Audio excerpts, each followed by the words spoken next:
শহীদী কাফেলা বাংলাদেশ ইসলামী ছাত্র মজলিসের 2025-26 সাংগঠনিক সেশনের কেন্দ্রীয় প্রতিনিধি পরিষদের চলমান ষান্মাসিক অধিবেশনে সর্বমোট 6টি প্রস্তাব গৃহীত হয়।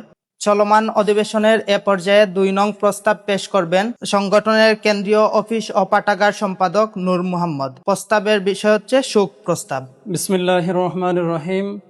প্রস্তাব নং 2, বিষয় শোক প্রস্তাব। বাংলাদেশ ইসলামী ছাত্র মজলিসের কেন্দ্রীয় প্রতিনিধি পরিষদের 2025-26 সেশনের ষান্মাসিক অধিবেশন অত্যন্ত বেদনাচিত্তে স্মরণ করছে সেই সব দ্বীনি আন্দোলনের পথিকৃত জাতীয় ও আন্তর্জাতিক পর্যায়ের নেতৃবৃন্দকে, যারা আমাদের মাঝ থেকে বিদায় নিয়েছেন।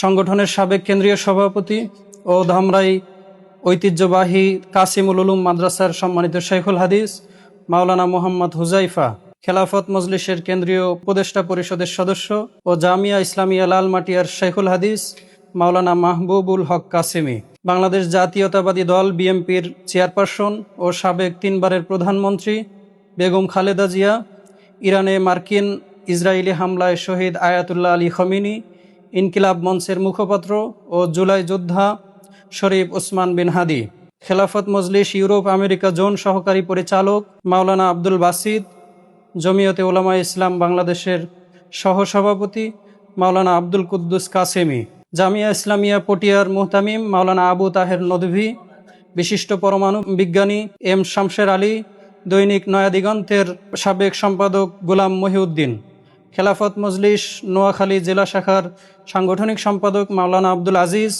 খেলাফত মজলিসের কেন্দ্রীয় সমাজ কল্যাণ সম্পাদক জনাব আমিনুর রহমান ফিরোজের আম্মা, ইসলামী ছাত্র মজলিসের সাবেক কিশোরগঞ্জ জেলা শাখার সম্মানিত সভাপতি মাওলানা সাইফুল ইসলাম সাহালের পিতা।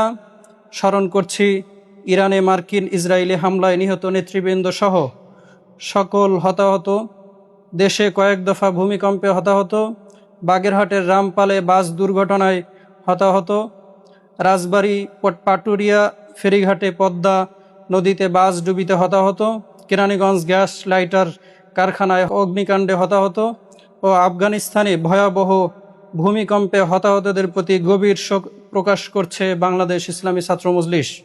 এছাড়াও দেশ বিদেশের বিভিন্ন স্থানে দুর্ঘটনায় নিহতদের প্রতি গভীর শোক প্রকাশ করছে এবং মহান আল্লাহ তাআলার দরবারে সকলের মাগফিরাত কামনা করছে। বাংলাদেশ ইসলামী ছাত্র মজলিসের ষান্মাসিক অধিবেশন।